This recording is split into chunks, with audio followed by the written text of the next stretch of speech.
7:46 hora de Venezuela. Desde el nacimiento del impuesto a las grandes transacciones financieras, es obvio que el gobierno toma decisiones para procurar que el venezolano retome al bolívar, se reencuentre con el bolívar. Ahora, ¿esto es posible? Hay un punto de retorno a esto que muchos han llamado la dolarización de facto, de hecho o espontánea. Vamos a conversar de este tema y de otro tan importante como la insistencia de los economistas en el sentido de que el bolívar está sobrevaluado. Y yo digo, no es simpático para la gente entender que nos conviene a todos los venezolanos el que $1 cueste más bolívares, el que ese producto importado que cuesta por debajo del producto que compro aquí tenga que subir de precio. Vamos a hablar de esto y más con Luis Arturo Bárcenas, está en Caracas, economista con posgrado en análisis de datos y análisis estadístico multivariante, Master Degree in Economics, economista senior en Ecoanalítica, trabajó en la Oficina de Investigaciones Económicas del Banco Central de Venezuela. Luis Arturo, qué bueno poder tenerte vía Zoom. Buenos días. Hola Eduardo, un placer. Buenos días a tu audiencia también. Mira, ¿realmente existe la posibilidad de desdolarizar la economía en Venezuela? No, mira, yo creo que las condiciones no están dadas desde todo punto de vista y creo que eso pasa por ver un poco, a grandes rasgos, qué llevó a que Venezuela se dolarizara, ¿no? O que por lo menos se adoptara el dólar como medio de intercambio, ¿no? Más allá de todas digamos, todas las regulaciones que se han cambiado y que han propiciado esa dolarización, el uso del dólar como medio de intercambio viene simplemente como la respuesta espontánea de los venezolanos, tanto de los hogares como de las empresas, de sustituir su moneda, inclusive en las transacciones más cotidianas, ¿no? Y en ese sentido, el dólar ha ganado mucho peso en esas transacciones y es parte del día a día del venezolano, no solo a la hora de pagar, sino a la hora de tomar decisiones, a la hora de saber, por ejemplo, una persona cuánto ahorrar o cuánto gastar, o una empresa cuánto invertir o cómo fijar sus precios, ¿ok?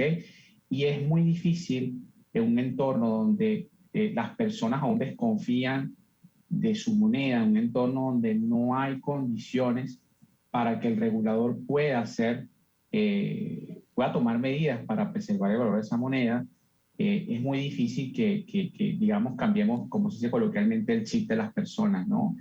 Y eso pasa mucho, inclusive viendo la historia de Latinoamérica en procesos de dolarización formal, ¿no? Economías tan estables, por lo menos hasta hace par de años, como Perú, como Bolivia, que salieron de contextos hiperinflacionarios o de alta inflación y lograron consolidar el aspecto institucional o lograron que sus instituciones ganaran credibilidad, todavía hoy en día están en un proceso donde el dólar tiene algo de peso, por lo menos en las actividades con el resto del mundo, ¿no? Entonces creo que en Venezuela es un caso muy distinto, obviamente.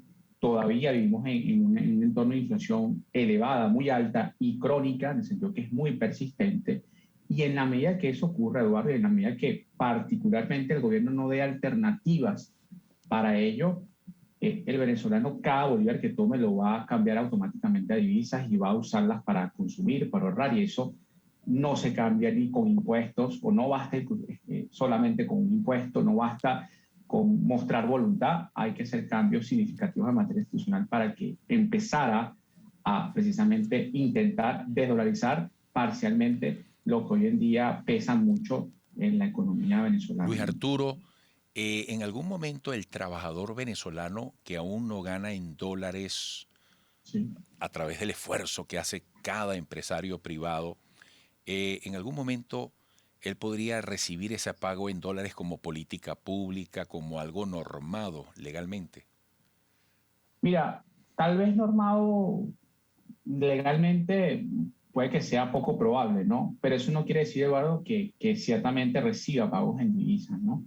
Y eso tal vez sea por dos vías, ¿no? Por un lado, una de las cosas que ha ocurrido en Venezuela en medio de esta dolarización desordenada o en medio de esta poca claridad por parte del gobierno sobre si seguir adelante o no con la dolarización, es que muchas personas han acudido a la informalidad precisamente para hacerse de los dólares que el gobierno no prevé de manera no provee de manera oficial. ¿Ok? O en aquellos casos donde las empresas, para evadir costos, para evadir algún tipo de supervisión, acuden a mecanismos informales para pagarle a sus empleados, para tratar de proteger sus ingresos y ellos no caer tampoco en penalidades, ¿no? O no por lo menos en el caso del caso concreto del impuesto, no pagar ese impuesto, por ejemplo, el no impuesto a las transacciones en divisas, ¿no? Y por otro lado, digamos que el gobierno también ha hecho pagos en divisas, pero de manera informal, ¿ok? O de manera poco clara. Hay una fracción importante en comparación a otros años de gastos que hoy en día el gobierno hace, bonificaciones extraordinarias a sus empleados, inclusive a algunos proveedores que están pagando en divisas. Pero eso, digamos, ocurre sin ningún tipo de rendición de cuentas, precisamente porque lo que el gobierno quiere o lo que el regulador quiere es incentivar el uso de la moneda local, creo que tú lo decías inicialmente, y de alguna manera no queremos, creo que el gobierno hoy en día está en una situación en donde él quiere disfrutar los beneficios de la valorización en términos de la estabilidad de precios que promueve en Venezuela, pero al mismo tiempo limitarla al punto de que no atente contra la generación de bolívares como mecanismo de control social o una forma de ayudar a las personas de estratos más bajos o una forma de generar ingresos, ¿no? Entonces, no oficializaremos ese pago, pero sí es muy probable que en la medida que la valorización siga avanzando, el gobierno realice de manera cada vez más frecuente esos pagos en divisas de manera informal, obviamente. Algo muy importante, Luis Arturo, los economistas insisten, el bolívar está sobrevaluado. ¿Por qué Sí. nos conviene a los venezolanos, a la salud de la economía venezolana, que esto se sincere, aunque no sea simpático que yo deba pagar más por un dólar o que ese producto importado que me da ventajas en costos, yo lo tenga que pagar por un mayor precio?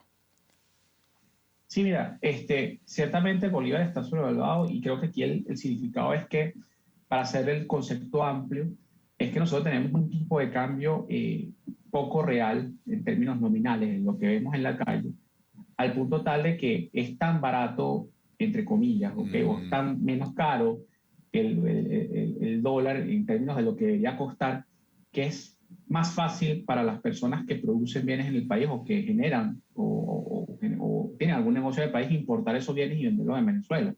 ¿Ok? Y eso parte un poco, tiene que ver con la dolarización, pero también con cómo el gobierno también ha impulsado esa estabilidad tan sostenida del dólar, ¿no?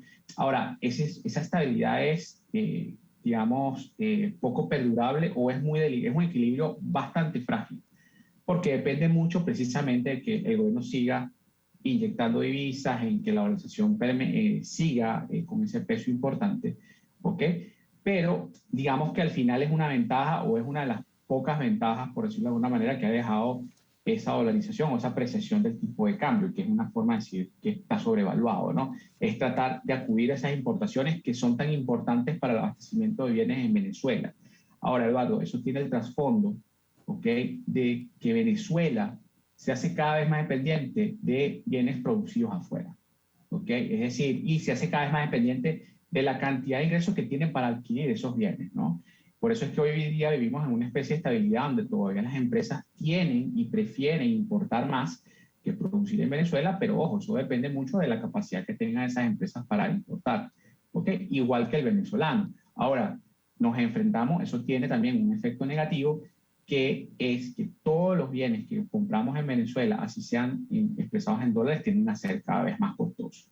¿Okay? Y eso tiene que ver con esa apreciación que explicaba, pero hay un punto importante, Eduardo, es que Venezuela, lamentablemente, por todo el daño que hemos sufrido en los últimos 7 años, la productividad de las empresas, la capacidad de generar bienes y servicios está muy mermada. Y en la medida que enfrentemos una leve recuperación, una recuperación en el poder de compra del venezolano, así sea de bajo ingreso, las empresas ven cada vez más difícil aquí sí. satisfacer esa demanda y vas a ver unos precios, inclusive en dólares, cada vez más altos, ¿no? Es una Sí, ventaja, pero lamentablemente los costos a mediano y largo plazo pueden ser mayores, ¿okay? En esa sí. parte. Bueno, Luis Arturo, gracias por este análisis. Seguimos en contacto. Un fuerte abrazo. Igualmente, saludo a todos. Feliz día. Luis Arturo Bárcenas es economista con posgrado en análisis de datos y análisis estadístico multivariante, Master's Degree in Economics, economista senior en Ecoanalítica. Volveremos.